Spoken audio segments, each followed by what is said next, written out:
তো বন্ধুরা সবাই কেমন আছো? আশা করি খুব ভালো আছো।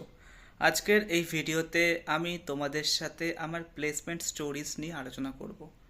তো কাজেই আজকের ভিডিওটা মানে ইম্পর্টেন্ট অতটা না, just as a video purpose, এবং আমি পলাশ ভাই ইউটিউব চ্যানেলের এই ভিডিওটা আপলোড করব। এবং এই আমার মেন মোটিভ হচ্ছে ডেলি ব্লগিং করা, এবং তার সাথে সাথে হচ্ছে তোমাদের সাথে আমার যে জীবনের যে গল্প সেগুলো তুলে ধরা, এবং তার সাথে আমার সংগ্রামের যে ইতিহাস সেটাকে আমি তুলে ধরতে চাই।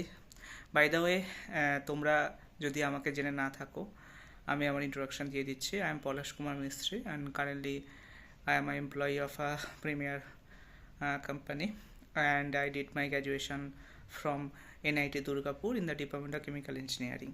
Okay, তো এবারে হচ্ছে তোমার আমি আমার এই হোল যে চাকরি পাওয়ার প্রসেস, মানে আমার যে প্লেসমেন্ট স্টোরিজ, সেই প্লেসমেন্ট স্টোরিজ নিয়ে আমি আজকের এই ভিডিওতে আলোচনা করব।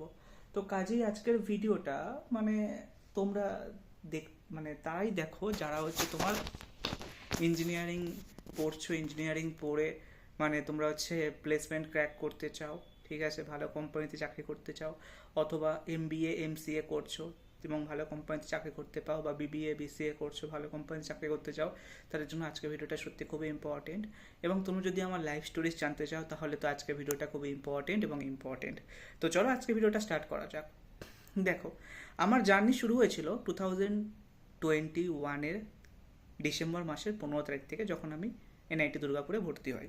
এবং তার আগে জেই এর প্রিপারেশনের জার্নিটা শুরু হয়েছিল 2019-এর মার্চ মাস থেকে, ঠিক আছে, অ্যাট অ্যারাউন্ড মার্চ বা জুন এরকম, মার্চ মে জুন এরম দিকটাতে, মানে mid month of the year of 2019, ঠিক আছে। তো 2019-এর মাঝামাঝি সময় থেকে আমি এই joint entrance examination main and অ্যাডভান্সের ব্যাপারে জানতে পারি। তার আগে আমার ডাব্লিউবিজেই সম্পর্কে ধারণা ছিল, কারণ আমি যেহেতু বাংলা মিডিয়াম থেকে পড়েছি, তো আমাদের কলেজে স্কুলে অতটা হচ্ছে তোমাদের এই ইঞ্জিনিয়ারিংয়ের প্রতি চর্চা ছিল না। আমাদের ছোট থেকে আমাদের স্কুলের ম্যাক্সিমাম স্টুডেন্টদের স্বপ্ন ছিল তারা ডাক্তার হবে এবং তারা নিট দিয়ে ভালো ভালো কলেজে এমবিবিএস করবে। তো কাজেই আমারও সেরকম একটা এইম ছিল, তো সেই এইম ফুলফিল করার আমারও লক্ষ্য ছিল। কিন্তু আমার এই এইমটা বা ডাইরেকশনটা চেঞ্জ হয়ে যায় 2019-এর মাঝামাঝি, যখন আমি ক্লাস 11-এ ভর্তি হওয়ার মাঝামাঝি সময় থেকে আমার এই ডাইরেকশনটা চেঞ্জ হয়ে যায়। এবং এই ডাইরেকশনটা চেঞ্জ হওয়ার পিছনে আমার কিছু কিছু শিক্ষকের অবদান সত্যি অবিস্মরণীয়। কারণ আমি আমার যখন ক্লাস 11-এর মাঝামাঝি সময় আমি অনেকটাই খারাপ রেজাল্টের পথে চলে যাচ্ছিলাম। কারণ আমাদের কি হতো, এখন তো সেমিস্টার সিস্টেমের পরীক্ষা হচ্ছে, আমাদের টাইমে সেমিস্টার সিস্টেমের পরীক্ষা হতো না। আমাদের টাইমে একটা হাফ ইয়ারলি এক্সাম হতো, একটা এবার ফাইনাল এক্সাম, যেটা বোর্ড থেকে কোশ্চেন আসতো, সেরকম সেই এক্সাম হতো। কিন্তু এই হাফ ইয়ারলি এক্সামের সময় আমার ম্যাথামেটিক্স এবং হচ্ছে ফিজিক্সের খুব খারাপ অবস্থা হয়েছিল। তো তখন আমার মানে কিছু টিচারের সান্নিধ্যে আমি এসেছিলাম, এবং সেই টিচারদের জন্যই আজকে আমি এখানে দাঁড়াতে পেরেছি। তো সেই সমস্ত টিচাররা আমাকে মোটিভেট করেছিল এবং আমাকে এমনভাবে সুন্দরভাবে পড়াশোনাতে মানে হেল্প করেছিল যে আমি আজকে এখানে আসতে পেরেছি শুধুমাত্র তাদের জন্যই। তো তোমাদের মানে সবাইকে আমি সত্যি মন থেকে শ্রদ্ধা জ্ঞাপন করি, এবং আপনারা যেখানে থাকবেন ভালো থাকবেন এবং ভালোভাবে আপনাদের জীবনটাকে কাটিয়ে যাবেন। তো বেসিক্যালি এটাই। তো এবারে জেই এর জার্নির সময় সত্যি কথা বলতে আমি অনেক বাধার সম্মুখীন হয়েছিলাম, কারণ আমি যেহেতু বাংলা মিডিয়াম থেকে, তো আমাদের প্রপার কোচিং পেতে একটু সমস্যা হয়েছিল, বিশেষ করে যেই অ্যাডভান্সের প্রিপারেশনের জন্য। যেই মেইনের প্রিপারেশন তো কোনোরকমভাবে হয়ে যেত, কিন্তু যেই অ্যাডভান্সের প্রিপারেশনের জন্য প্রপার টিচার পাওয়া খুবই চাপের ছিল। কিন্তু সেই সমস্ত শিক্ষকগুলো আমাদের কিন্তু অনেক হেল্প করেছে, তারা নিজেরা যতটা জানে তার থেকে আরও বেশি নিজেরা শিখে আমাদেরকে শিখিয়েছে। তো কাজেই আমরা সত্যিই তাদের কাছে কৃতজ্ঞ, কারণ তারা নিজেরা সেই জিনিসটা শিখে আমাদেরকে শিখিয়েছে। তাদের চেষ্টা ছিল বলে আজকে আমরা এখানে আসতে পেরেছি, নাহলে আসতে পারতাম না। তো বেসিক্যালি এটাই। তো এবার গেল হচ্ছে আমার যেই প্রিপারেশন বললাম, এবারে 2021-এ আমি যেই মেইন দিলাম, যেই অ্যাডভান্স দিলাম, দুটোই ক্লিয়ার হয়েছিল। তো তারপরে 2021-এর পরে তোমার হচ্ছে আমি এনআইটি দুর্গাপুরে যেই মেইনের থ্রু হচ্ছে তোমার ভর্তি হয়েছি, কারণ যেই অ্যাডভান্স আমার রেজাল্ট অতটা ভালো হয়নি যে আমি ভালো কোনো ব্রাঞ্চ পাবো। তো তাই জন্য আমি যেই মেইনের থ্রু এনআইটি দুর্গাপুরে ভর্তি হয়েছিলাম। তো এনআইটি দুর্গাপুরে ভর্তি হওয়ার পরে তোমার হচ্ছে আমি কেমিক্যাল ইঞ্জিনিয়ারিং চুজ করেছিলাম, নিজের ব্রাঞ্চ চুজ করেছিলাম। তো করে আমি ফ্রিজ করে দিয়েছিলাম। তো ব্রাঞ্চ চুজ করে এনআইটি দুর্গাপুরে আমি ভর্তি হয়েছিলাম। তো এনআইটি দুর্গাপুরে ভর্তি হওয়ার পরে সত্যি কথা বলতে মানে খুবই খুবই খুবই ভালো কেটেছে আমার। পুরো 4টে বছর আমার কাছে স্মরণীয় ছিল, এবং আমার কলেজ লাইফে যে সমস্ত বন্ধুরা আমার কাছে ছিল তারা সত্যি আমার কাছে স্মরণীয় এবং অবিস্মরণীয়, সারা জীবন তারা আমার কাছে স্মরণীয় হয়ে থাকবে।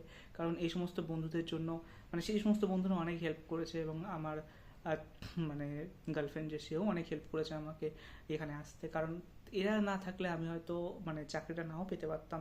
হ্যাঁ, চাকরি পাওয়ার কাবিলিয়াত মতো হয়তো হয়েছিলাম, কিন্তু চাকরি নাও পেতে পারতাম যদি এরা না থাকতো। কারণ এরা আমাকে অনেক দিক থেকে হেল্প করেছে, রিসোর্স, মেটেরিয়ালস, এভরিথিং। তো কাজেই মানে প্লেসমেন্ট পাওয়ার পিছনে অনেকের ভূমিকা রয়েছে, আমার প্লেসমেন্ট পাওয়ার পিছনে অনেক পাবলিকের ভূমিকা আছে, ঠিক আছে। তো এবারে প্লেসমেন্ট স্টোরিজ শুরু করছি। তো আমাদের প্লেসমেন্ট সেশন ফোর্থ ইয়ারে গিয়ে স্টার্ট হয়। তো আমরা ফোর্থ ইয়ারে 2024-25 সেশন, যেহেতু আমাদের 2024-এর জুলাই থেকে আমাদের ফোর্থ ইয়ারে আমরা উঠেছিলাম, জুলাই থেকে আমাদের প্লেসমেন্ট স্টেশন স্টার্ট হয়েছিল। তো প্লেসমেন্টের স্টেশনে মানে সেশন যখন শুরু হয়, প্লেসমেন্ট সেশনের শুরুর দিকে হচ্ছে আমাদের লজিস্টিক কোম্পানিগুলো আসছিল এবং তার সাথে কনসালটেন্সি কোম্পানিগুলো আসছিল। তো এবারে আমার ভাগ্যটা প্রথমের দিকে কাজ করছিল না, কারণ আমি কোনো কোম্পানির হয় টেস্ট ক্লিয়ার হচ্ছিল না, নাহলে টেস্ট ক্লিয়ার হলে ইন্টারভিউ ক্লিয়ার হচ্ছিল না। তো এরকম করে আমার মানে যাচ্ছিল। তারপরে আমি আরও একটা কোম্পানি আসে যেটা কোর কোম্পানি ছিল, এবং আমার বেসিক্যালি মানে আমার কোডিংয়ের অতটা আইডিয়া ছিল না। তো কাজে আমি মানে সফটওয়্যার কোম্পানি যেগুলো আমাদের কলেজে আসছিলো সেগুলো আমি ইগনোর করছিলাম। মানে আমাদের ডিপার্টমেন্টের জন্য সফটওয়্যার বা ডেটা অ্যানালিস্ট বা ডেটা সায়েন্সের যে সমস্ত কোম্পানিগুলো আসছিলো, সেগুলোর ডেটা সায়েন্সগুলোর জন্য সেগুলো আমি মানে তোমার হচ্ছে ইগনোর করছিলাম, কারণ আমি ওইগুলো জানি না। তো আমার লক্ষ্য ছিল করে যাওয়ার, কিন্তু তখন আমার কোরের কিন্তু অতটাও ভিত স্ট্রং হয়নি।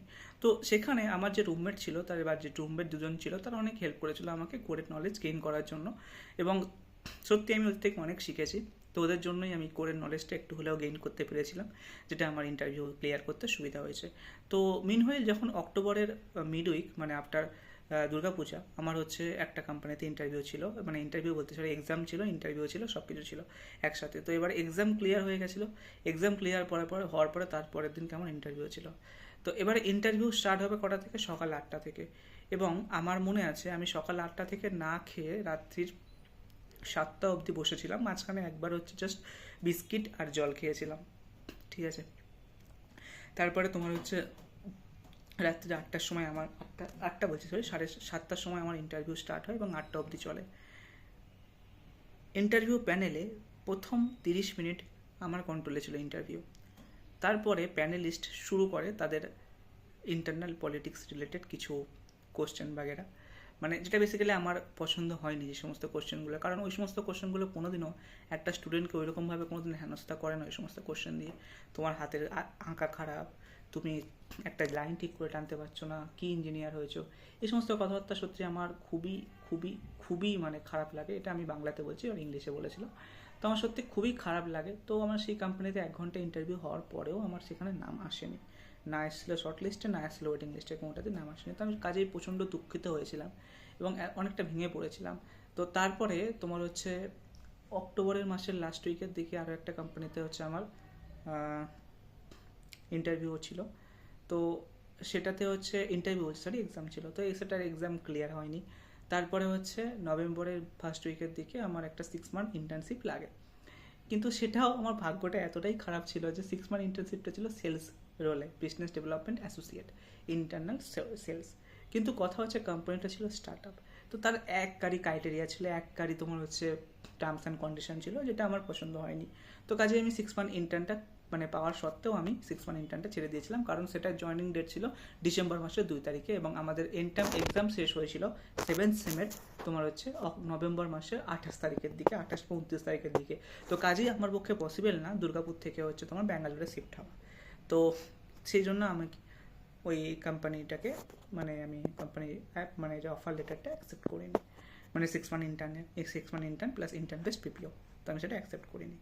এবারে তখন থেকে আমার লড়া লাগা স্টার্ট হয়ে গেছিলো, গালি দিয়ে বললাম, খারাপ ভাবে নিও না।